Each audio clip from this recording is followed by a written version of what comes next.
Hello, can you hear me? Awesome. Okay, so I have a little picture to give you.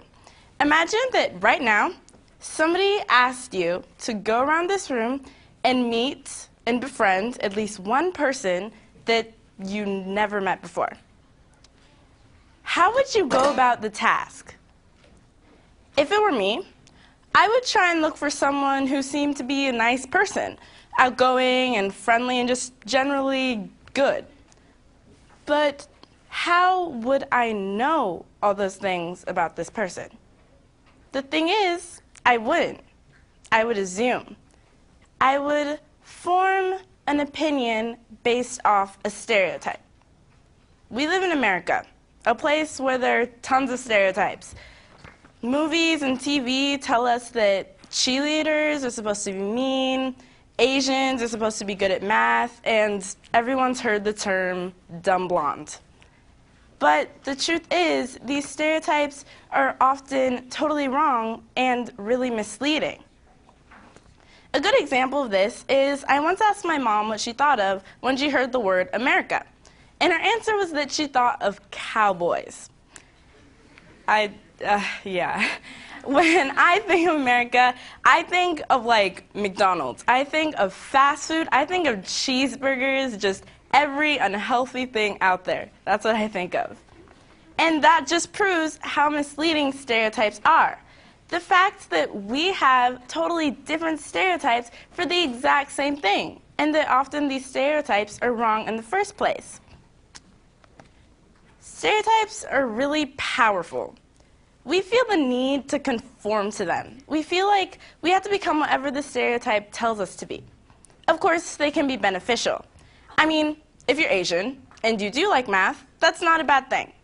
But the bad thing is if you see an Asian and you assume they like math just because of the stereotype. Or if you're Asian yourself and you force yourself to like math, because that's not really going to help you. A perfect example of stereotypes is when I was in first grade. And we were studying Martin Luther King Jr.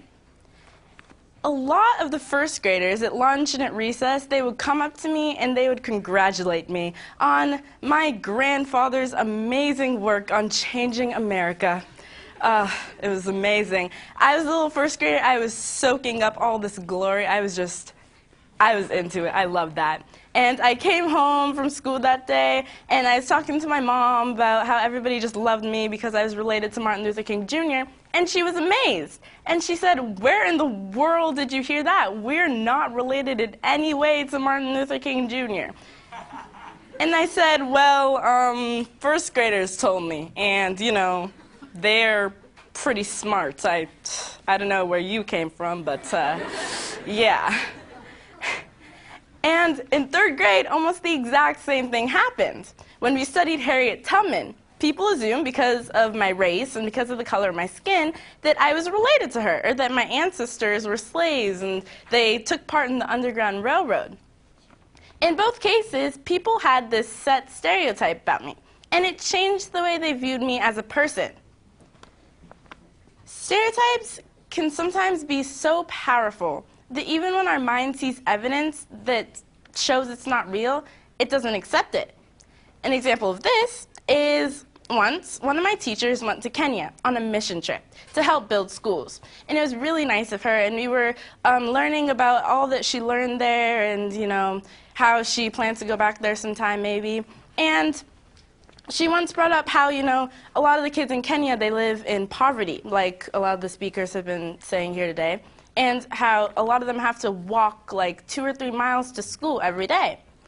A couple weeks later, the headmaster, I think, of one of the schools came to talk to our school about, you know, how the schools in Kenya are going and all the good things that we brought to them. And when it was time to ask a question, one of the kids in my school asked the man, "How far do your kids walk to school?" And the man sort of looked sort of confused. And he was like, "I drive my kids to school." And he looked at the girl, and you could just see it on his face that he was just wondering, like, do Americans walk to school every day? Is that how they do it in America? Because I just came here. I'm not really sure.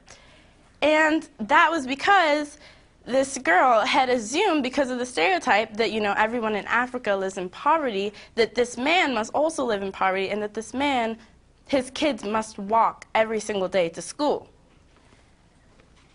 Kids like us have to learn how to break their stereotype. We have to identify whatever is holding us down, and we have to realize that whatever people see in us that we know is not true, it's our duty to break that. But we also have to learn how to see past other people's stereotypes.